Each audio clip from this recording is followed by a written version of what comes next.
अगर आप देखें आपकी स्क्रीन पर लगभग ₹2 का नीचे बंद होता है। इंडिकेटिव एक्शन में अभी कुछ देर में मैच्योर ये भी स्टॉक हो जाएगा, लेकिन इस बीच इंडिकेटिव एक्शन मैच्योर हो चुका है। जी हाँ, निफ्टी करीब 13 अंक ऊपर है और वो स्टॉक्स जहां पर तेजी है इसमें सबसे ऊपर है BHL 137.90 पे ₹1.5 ऊपर कारोबार कर रहा है, 1% की तेजी। यहाँ पे सन फार्मा 816 पे कर का सबसे ओवरसोल्ड स्टॉक लगभग इस वक्त ₹8 ऊपर, then Kotak Mahindra bank, IndusInd bank. लेकिन यहाँ पर जिस स्टॉक की इस वक्त सबसे ज़्यादा पिटाई हो रही है वो है ग्रेसिम, लगभग अब ₹97। इस पर मैच्योर्ड इंडिकेटिव एक्शन अगर आप देखें तो ये ₹97 नीचे है।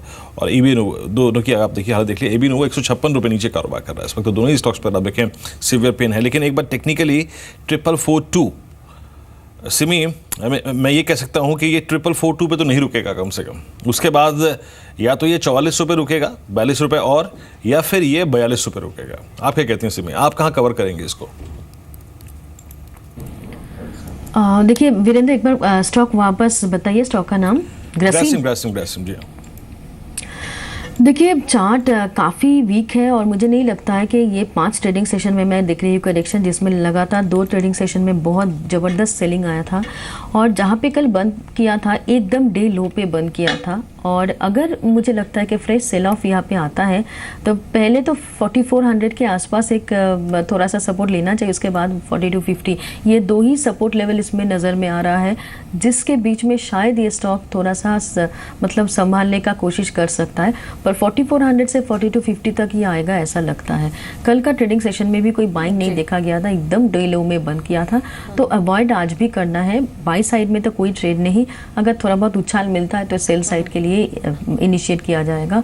4400 से 4250 का टारगेट आ सकता है। चलिए, इसके अलावा एक बैंक ऑफ बड़ौदा और स्टेट बैंक ऑफ इंडिया, इन दोनों स्टॉक्स को भी देख लेते हैं। कल 9% टूटा था bank of Baroda after weak earnings, और आज किस तरह की शुरुआत है वो देखना होगा। एसबीआई आप देखें बिल्कुल फ्लैट ट्रेड कर रहा है, हल्के से दबाव में भी इंडिकेटिव एक्शन में 227 के स्तर पर।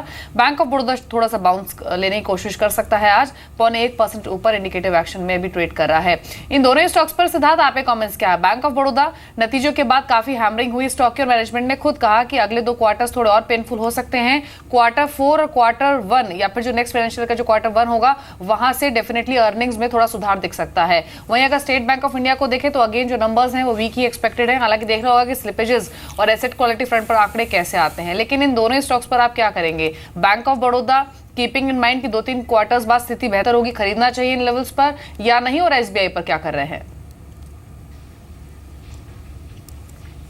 देखिए दीपाली, पीएसयू सेगमेंट में, पीएसयू बैंकिंग सेगमेंट में यही 2 स्टॉक है जो रिलेटिवली बेटर है। बट हम ओवरऑल पर्सपेक्टिव से जो देख रहे हैं, जिस हिसाब से बैंक ऑफ बड़ौदा के नंबर्स आए हैं और जो जिस हिसाब से स्लिपेजेस बढ़ते दिख रहे हैं, ये एक ज़रूर नेगेटिव है। तो यहाँ पे मैं मानता हूँ कि आने वाले और 2 क्वार्टर जो मैनेजमेंट की कमेंट्री है वो देखते हुए मैं मानता हूँ कभी भी मैं वेट एंड वॉच स्ट्रैटेजी अपनाना चाहूँगा। यहाँ पे मैं और भी देखना चाहूँगा आने वाले क्वार्टर्स के नतीजे, और अकॉर्डिंगली फिर इस पे बाइंग या एक्यूमुलेशन कर सकते हैं। स्टेट बैंक की बात करें तो हम कुछ एक्सपेक्टेशन 16,000 करोड़ के 16,085 करोड़ के एनआईए ग्रोथ का एक्सपेक्टेशन रख रहे हैं, जहां पे 17% ग्रोथ आ सकता है वाई बेसिस पे। जहां की पैट की बात करें तो पैट में हमारा एक्सपेक्टेशन 2470 करोड़ का है।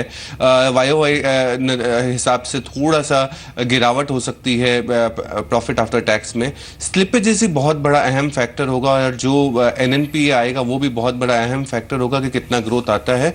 बट ओवरऑल पर्सपेक्टिव में हम मानते हैं कि स्टेबल नंबर्स हो सकते हैं स्टेट बैंक ऑफ इंडिया के। चलिए इस बीच थोड़ा सा मिड कैप में चलते हैं। मिड कैप में एग्जैक्टली स्टॉक्स क्या कर रहे हैं और वहाँ किन किन स्टॉक्स में तेजी है। इस क्रम में आप देखें तो सबसे ऊपर आलोक इंडस्ट्रीज, छोटा स्टॉक है लेकिन फिर भी यहाँ पे बता दिया मैंने, बस जिक्र कर दिया। और उसके बाद अपार इंडस्ट्रीज 1.5% ऊपर है। बलरामपुर चीनी यहाँ पे करीब 0.3% का मूव है, ₹3 ऊपर 115.75 के स्तर पे। देन CCL प्रोडक्ट्स, केन इंडिया, यहाँ पर तेजी नजर आ रही है।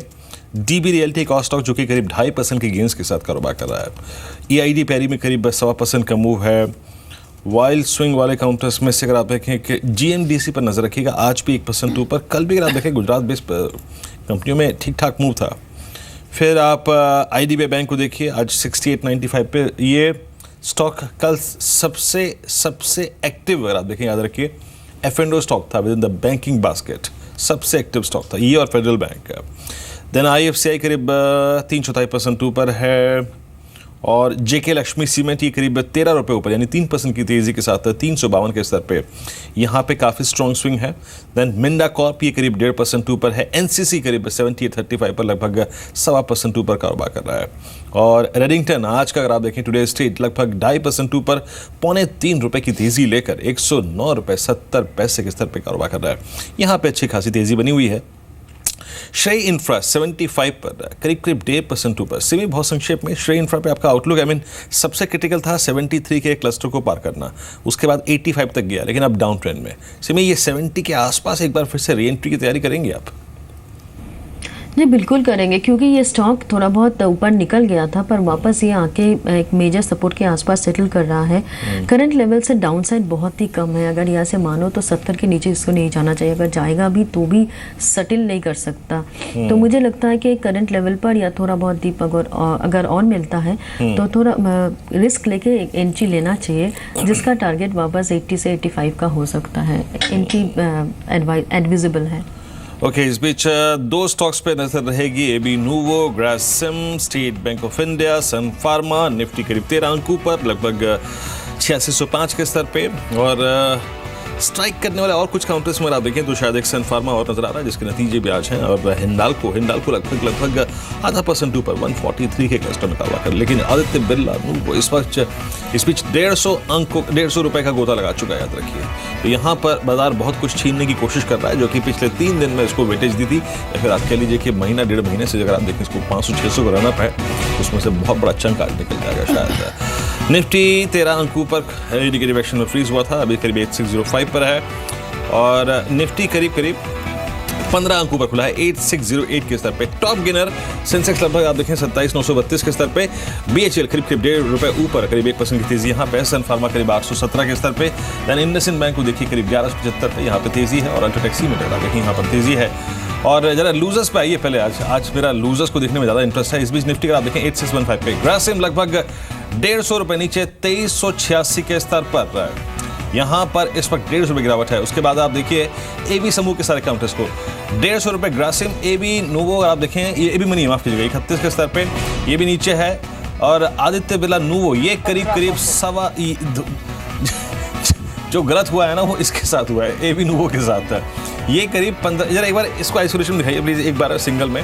एबी नूवो करीब 1330 के स्तर पे, अब 234 234 रुपये नीचे। आइडिया जिसको शायद बुक्स के लिहाज से अगर आप देखें एक स्ट्रॉन्ग बुक मिल गई है, लेकिन वो भी बैकफुट पे है। और एबी नूवो आपकी स्क्रीन पर अब जैसे जैसे समय बीत रहा है करीब 15% नीचे 1329 के स्तर पे।